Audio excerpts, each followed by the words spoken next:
Não se turbe o vosso coração, credes em Deus, credes também em mim. Na casa de meu pai há muitas moradas, se assim não for, eu vou-lo teria dito, pois vou preparar-vos lugar. E quando eu for e vos preparar lugar, voltarei e vos receberei para mim mesmo, para que onde eu estou, estejais vós também. Muito bom dia. Que a graça e a paz do nosso Deus nessa manhã alcance a tua vida e a tua família.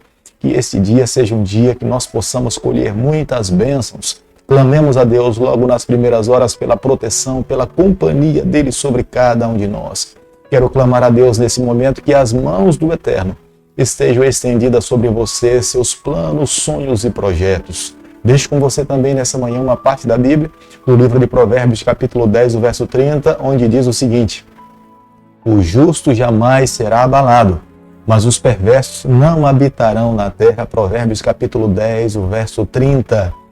O justo jamais será abalado porque ele encontra refúgio na sua rocha mais alta, que é o nosso Deus, que é o nosso Salvador.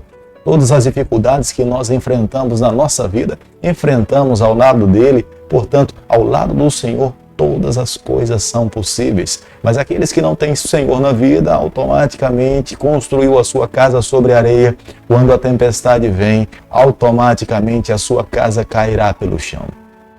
Cada dia nesse canal nós estudamos um capítulo da palavra do Senhor. E nessa manhã eu convido você a ter nas mãos a palavra de Deus no livro de Salmo, capítulo 63, o versículo 1. Ó Deus, Tu és o meu Deus forte, eu te busco ansiosamente. A minha alma tem sede de ti, meu corpo te almeja, como terra árida, exausta, sem água. Este é um dos salmos mais lindos que Davi compôs. Davi compôs de momentos difíceis da sua vida. Veja que quando nós estamos passando por momentos difíceis, a tendência natural da nossa vida, do nosso coração, é nos apegarmos mais a Deus. E é muitas vezes nesse momento que nós conseguimos produzir coisas grandiosas. Davi escreveu esse salmo quando estava sendo perseguido por Saul, no deserto de Judá. Mas nesse salmo nós não encontramos uma petição. Na verdade, nós encontramos palavras de louvor, palavras de gratidão. Davi estava agradecido a Deus pela proteção e por todo o cuidado que Deus tinha externado à sua pessoa e à sua família e aos seus soldados. E com essas palavras ele rendia louvores ao Criador. Davi, nesse salmo, claramente, no versículo 1, ele expõe o maior desejo do seu coração. Ele tinha o desejo de ter uma comunhão muito maior com Deus. Se ele orava uma vez, o seu desejo era orar muito mais. Se ele ia à casa do Senhor uma vez, o seu desejo era ir mais vezes, porque ele sabia que o seu Deus estava ali. Davi sabia que todos os anseios do seu coração só poderiam ser saciados na presença do Senhor.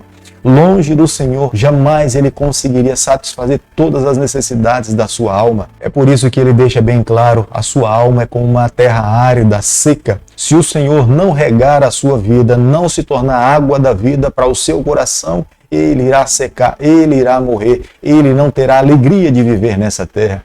Foi o que Jesus Cristo veio fazer aqui nesse mundo. Quando Jesus colocou os seus pés nessa terra, Jesus se tornou a água da vida, o pão da vida. Todos aqueles que recebem a Jesus são regados pelo céu, são alimentados pelo Senhor. É por isso que a vida do cristão é frutífera. Nós produzimos frutos que é resultado dessa conexão com o nosso Deus. Em momentos difíceis que Davi vivia, se refugiando no deserto de Judá, ele poderia ter pedido a Deus, ter orado ao Senhor, falado de muitos anseios do seu coração, lutas, dificuldades, perseguições, tristezas e até perdas. Mas nesse momento ele se volta para Deus e anseia ter comunhão com Deus, estar mais perto do Senhor. Davi sabia a essência da vitória de todo cristão. Para vencermos as batalhas da vida, nós precisamos estar ao lado de Deus. Nós precisamos buscar ansiosamente. O nosso coração precisa ter sede de Deus. Ele mesmo fala, buscar-me-eis e me achareis quando me buscardes de todo o vosso coração. É necessário ter sede por essa busca. O desejo de Davi era buscar a Deus pela manhã, pela tarde e até no decorrer do dia. Possivelmente Davi estivesse se lembrando dos momentos quando ele estava em Jerusalém, onde ele poderia livremente ir ao santuário, se prostrar diante do Senhor e saber que Deus estava com as suas mãos estendidas para lhe abençoar, ouvir as suas petições e ele então abria o seu coração diante do Criador. Para Davi, o amor de Deus, o cuidado cuidado de Deus é como um amor e um cuidado de um pai. Nada lhe faltaria. Ele seria suprido em todas as áreas da sua vida. É a razão pela qual ele clama pela proteção e a bênção do Eterno sobre ele. Como nós podemos ler no versículo 4, bendizer-te-ei. Quando alguém estava bendizendo a Deus, era resultado que essa pessoa tinha recebido dons de Deus, bênçãos do Senhor. E Davi, olhando para o seu passado, Davi sabia quantas bênçãos tinham recebido das mãos do seu Deus. Ele não poderia se calar. Ele queria ser uma testemunha viva para os seus soldados, os povos que estavam na terra de Canaã, que ainda não tinham recebido a mensagem da salvação. Ele queria ser essa luz, ele queria ser essa água viva a jorrar na vida de outras pessoas. Quando Davi perdia o sono à noite, o seu pensamento não se voltava para coisas triviais, mas o seu pensamento se voltava para Deus. Era o momento que ele tinha para abrir seu coração ao Criador. Era o momento que ele tinha para banir os maus pensamentos. Era nesse instante que ele mantinha comunhão com Deus e o Eterno se agradava da sua atitude, dos seus pensamentos, da sua vida positiva. Uma noite para os orientais pode ser dividida em 3 partes. Portanto, se alguém não dormia, automaticamente passaria as 3 partes da noite acordado. Mas acredito, como Davi conseguia manter os seus pensamentos voltados para Deus, nós hoje também precisamos disciplinar a nossa mente a se voltar para o Criador. Não sei se é o estresse que nos tira o sono, não sei se de repente é uma notícia de uma enfermidade, não sei se é uma notícia do desemprego ou de alguma outra coisa que nos traga transtorno para a vida, mas nós precisamos manter os nossos pensamentos alinhados no Senhor, esperar no Senhor, e o nosso Deus irá suprir todas as nossas necessidades.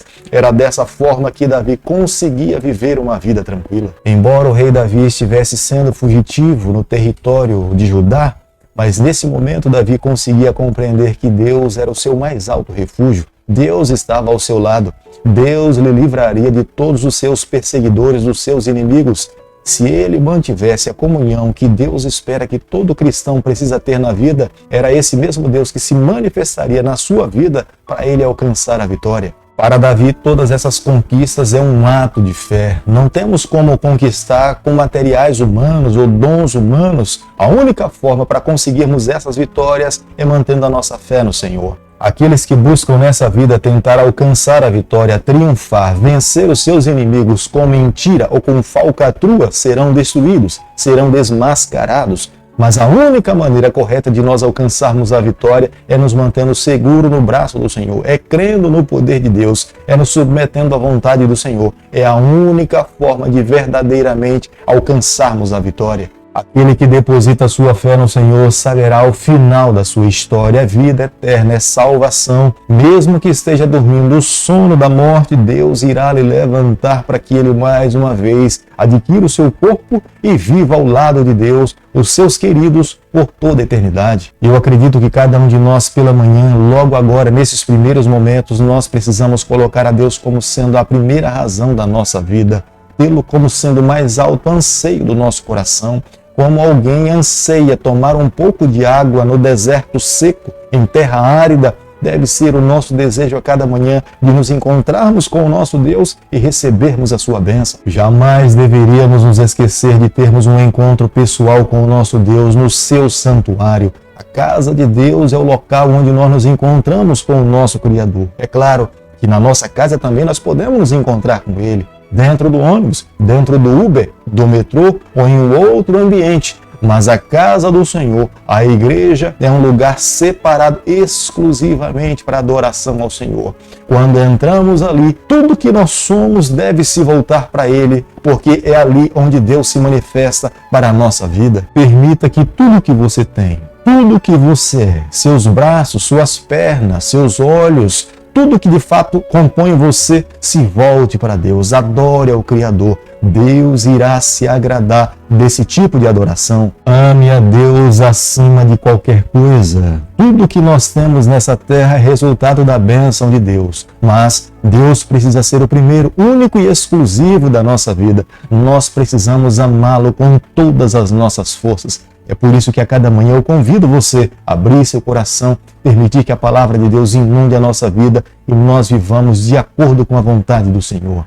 Querido Pai, em Tuas mãos, nessa manhã nós nos colocamos, abrimos o nosso coração. Queremos ser do Senhor por toda a nossa vida.